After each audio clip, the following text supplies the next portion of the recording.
Imagine you followed every rule in the book. You studied, you worked, you climbed the ladder, and you bought the things you were told successful people buy. But late at night, when you look at your bank account versus your reality, something feels off. You're not poor, but you aren't free either. Today, I'm going to introduce you to 4 people: Robert, Karen, Marcus, and Zoe. They live in different worlds, they have different bank balances, and they belong to different generations. But they are all currently trapped in the exact same cage. It's a cage built by society, decorated by your peers, and locked by your own desire to arrive. By the end of this video, you aren't just going to see their mistakes, you're going to see your own life in high definition.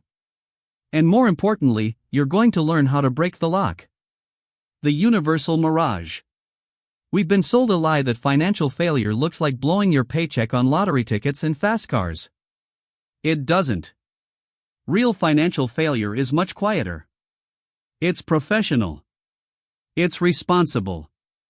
Most people who are struggling today aren't bad with money. They budget. They use spreadsheets. They think. The problem isn't their math, it's their signal. Every generation has an arrival signal, a specific set of possessions or experiences that screams to the world, "I've made it." The trap isn't the money you spend, it's the unwritten rules you absorbed from your parents, your friends, and your feed. You didn't choose these rules. You breathed them in. And when you finally earned enough to play the game, you started playing by a script that was designed to keep you on the treadmill forever. The Boomer Blueprint, Robert's story. Let's start with Robert. He's 68. He's the success story we were all told to emulate. Robert grew up in an era where his parents rented. For his generation, renting was throwing money away, and owning a home was the ultimate proof of manhood and stability. In the 80s, Robert bought a beautiful suburban home. He maintained the lawn, added the extensions, and paid the mortgage faithfully for 30 years. Today, that house is worth 4 times what he paid. On paper, Robert is a millionaire. But here is the trap: Robert can't eat his walls. Because he spent 40 years pouring every extra cent into the signal, the house, he neglected the substance. His pension was gutted by corporate restructuring in the 90s. He has some savings, but not enough to last 25 years. To actually access his wealth, he has to sell the only home his children have ever known and move to a cheaper area away from his friends. Robert didn't fail. He just believed the lie that a home is a plan. It's not.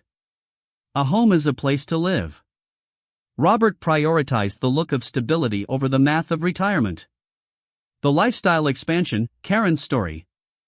Then we have Karen, age 52. Karen represents the Gen X dream, the dual income powerhouse. She's smart, she's driven, and she earns 6 figures in marketing. Karen's trap wasn't one big house, it was 1,000 small upgrades. Every time Karen got a promotion, her life got better. Earned $50,000? Drove a Honda. Earned $80,000? Upgraded to the Audi. Earned $120,000? Moved to the zip code with the better schools and the $5,000 summer vacations. This is lifestyle creep, but for Karen, it just felt like progress. She earned it, right? The trap: Karen's expenses rose at the exact same angle as her income. Even though she makes 3 times what her parents ever did, her savings rate is nearly identical to when she was 25. At 52, she's a decade from the finish line, and the math is terrifyingly tight. She has the success outfit, but she's running a marathon on a treadmill that's speeding up. She didn't build wealth, she just built a very expensive life. The experience mirage, Marcus's story. Now, let's talk about Marcus, age 38. If you're a millennial, this is where it gets real. Marcus was hit by the 2008 crash right as he started his career. He saw the house plan fail his parents, so he pivoted. The culture told Marcus, don't buy things, buy experiences. You can't take it with you. Live your best life now. So Marcus did. He has a passport full of stamps. He's been to every Coachella, every hidden beach in Bali, and every trendy brunch spot in the city. He has a rich life, but he has 0 assets.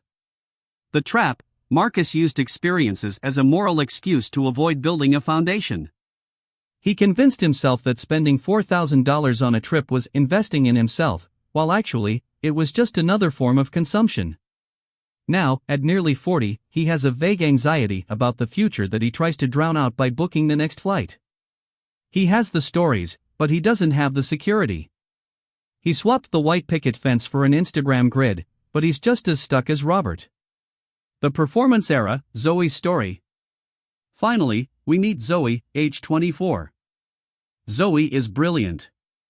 She's Gen Z, which means she's the most financially literate 24-year-old in history. She knows what an index fund is. She has a side hustle.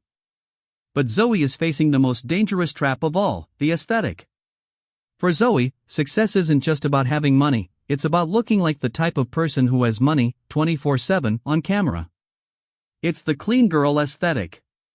The $100 Stanley Cup. The perfectly curated work-from-home desk setup.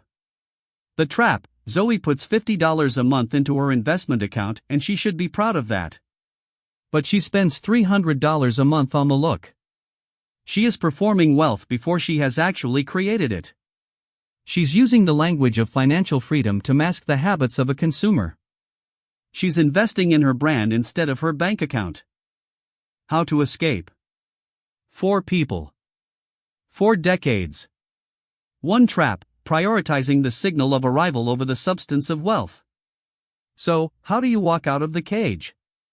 It's simple, but it's the hardest thing you'll ever do socially. You have to be willing to look unsuccessful so that you can actually become wealthy. For the Roberts, stop treating your home like an ATM. You build assets that pay you while you sleep. For the Karens, next time you get a raise, keep your lifestyle exactly where it is. Bank the difference. For the Marcuses, 1 big trip, not 4. Memories are great, but they don't pay the rent when you're 70. For the Zoes, make the number in your account the aesthetic, not the items in your room. The rule is this: assets first, lifestyle second. Every single time. You don't have to live like a monk forever, just until your assets are doing the work for you. Name your trap. Now, I want to hear from you. This isn't a place for judgment, it's a place for honesty. Which version of the trap are you sitting in right now? Is it the house that's eating your paycheck? Is it the lifestyle that grows with every raise? Is it the experience trap? Or the aesthetic performance? Drop a comment below and name it. Because the second you name the trap, it loses its power over you. If this video opened your eyes, hit that subscribe button. We're building a community of people who care more about being wealthy than looking wealthy. Share this with one person who needs a wake-up call. I'll see you in the next one.